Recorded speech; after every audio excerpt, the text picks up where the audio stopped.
All right, everyone, get ready. Forget boring old books and long lists of dates. We're going on a super quick A to Z trip around Italy, a place where old stories seem to float up from the bumpy streets.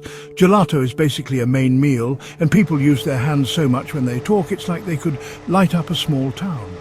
From big kings to strong coffee, volcanoes to cool Vespa scooters, Italy has more yummy tastes, exciting things, and just pure good living in its boot-shaped country than you'd think could fit.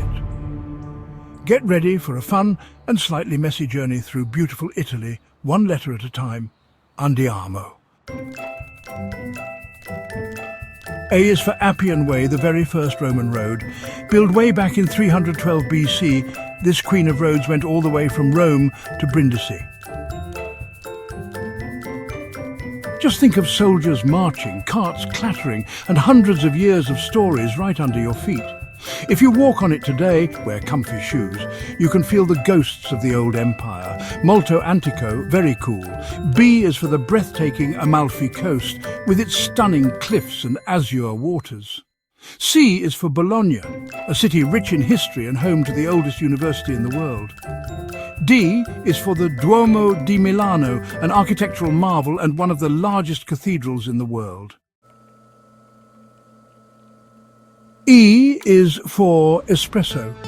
Italy's like a bolt of energy in a cup, something that brings people together, and a really special habit. It's not a big, milky coffee you take your time with, but a strong, tiny cup of dark stuff that works like magic, usually drunk quickly while standing up at a counter. It's the perfect fuel to wave your arms about, argue about football, or just get through a Monday. Un caffè per favore. You don't sip it, you drink it down fast. F is for Ferrari, the prancing horse. The amazing sound from Maranello, it means speed, excitement, and making cars that are like poems on wheels. Started by Enzo Ferrari, these bright red beauties show off how good Italians are at designing and making things. Driving one isn't just getting from A to B, it's like a big loud song on wheels. Vroom! G is for gelato. It's not just any ice cream, grazie mille.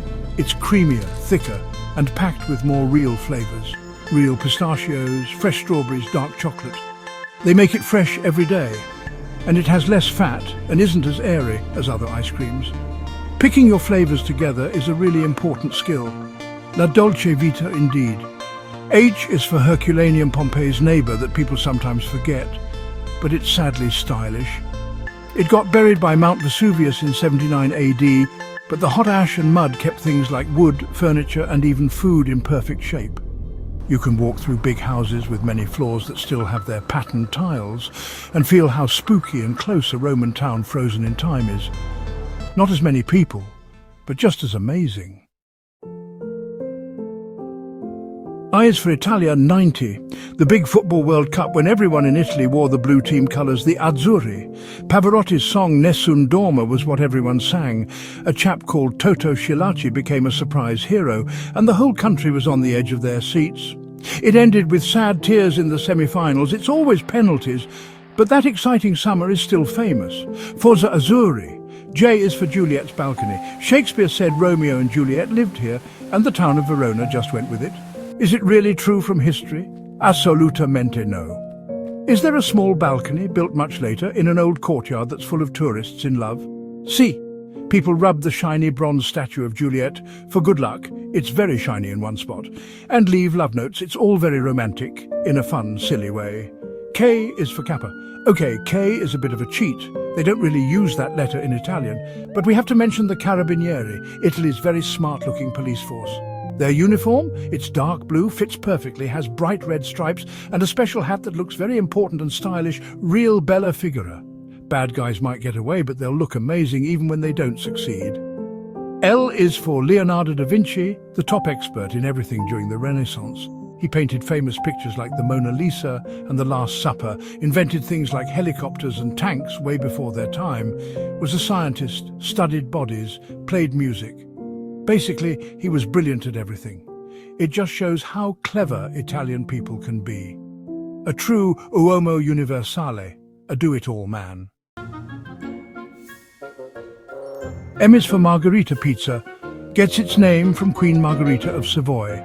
who was the Queen Consort of King Umberto I. Margherita pizza is known for its ingredients representing the colours of Italian flag: white mozzarella, red tomato sauce and fresh green basil. N is for Negroni, the classic Italian cocktail. O is for olive oil, the golden elixir of Italian cuisine. P is for prosciutto, the deliciously thin cured ham. Q is for quattro formaggi, the pizza or pasta sauce for people who really love cheese. It literally means 4 cheeses, and it's usually a mix of melty, yummy ones like mozzarella, gorgonzola, fontina and parmigiano. It's rich, super tasty, and sure to make you feel wonderfully cheesy and maybe a bit sleepy. Mamma mia, that's good. R is for Roman Empire, the first really big power that gave us roads, water channels, concrete laws, the Latin language, and the pattern for how we live in the West, plus gladiators and togas. It was based in Rome and was in charge of the Mediterranean area for hundreds of years. You can still see what they left behind everywhere. Old buildings, words and laws. SPQR forever. S is for Sistine Chapel ceiling, Michelangelo's greatest work. Pope Julius II, who was a bit of a fighter, asked him to do it. The artist wasn't too keen, but spent years painting stories from the Bible while lying on high platforms. And what did he make? An amazing big picture of how the world was made, important old figures, and that famous bit with Adam being created. Look up, get a sore neck and just be amazed. T is for Trevi Fountain, Fontana di Trevi, Rome's amazing fancy artwork from the Baroque time. A huge dramatic fountain showing the god of the sea, mermen and seahorses. Throw a coin with your right hand over your left shoulder into the bright blue water and they say you'll come back to Rome. It collects over €1 million every year for good causes. Molto romantic, molto crowded. U is for Umberto Eco. A clever thinker, someone who studied old times and wrote best-selling books like The Name of the Rose. A super smart person who made difficult ideas exciting and easy to understand and full of interesting history. It shows that Italian people are as clever as their food is tasty. V is for Vespa, the famous Italian scooter first made in 1946. It's more than just a way to get around. It stands for style, being free and la dolce vita. Whizzing down little streets, parked in tiny spots, and always looking cool without even trying. When you ride one, you feel like a movie star like Marcello Mastroianni or Audrey Hepburn. Vespa means wasp, and it buzzes with charm. DW is for wine vino. Italy is a paradise for wine lovers. They have more types of grapes than anywhere else and make all sorts of wine, from light bubbly Prosecco to strong Barolo, famous Chianti Classico and sweet Vinsanto. Every area has its own special wines. Drinking the local wine isn't just something you can choose to do, it's a big part of understanding the culture. Salute. X is for Xenia, ancient Greek concept of hospitality. All right, we're bending the rules a bit again with this Greek word xenia, xenia, but it really shaped southern Italy, which used to be called Magna Graecia. It's the important idea of welcoming strangers, something that's a big part of Italian life. You see it in how generous they are, how they share food and make visitors feel like part of the family. Benvenuti. Y is for yacht, Italian design. When you talk about fancy boats, Italy is the best. Think of names like Riva, Ferretti, Azimut. They all mean smooth designs, perfect building, and prices that make your eyes water. Like floating palaces made of shiny metal, beautiful wood, and that cool Italian style that looks easy but isn't pure sprezzatura. The best thing to have if you're rich enough not to ask the price. Z is for Zeppoli, what Italy has instead of donuts. People often eat them on St. Joseph's Day, March 19th, but you can find them more and more all year. They're light, fluffy balls of dough, fried and covered in icing sugar. Sometimes they have custard, jam or creamy ricotta cheese inside. Just pure, sweet, fried happiness. The perfect dolce to end our AZ. Delizioso! There you have it, a super fast A to Z trip through all the amazing things in Italy.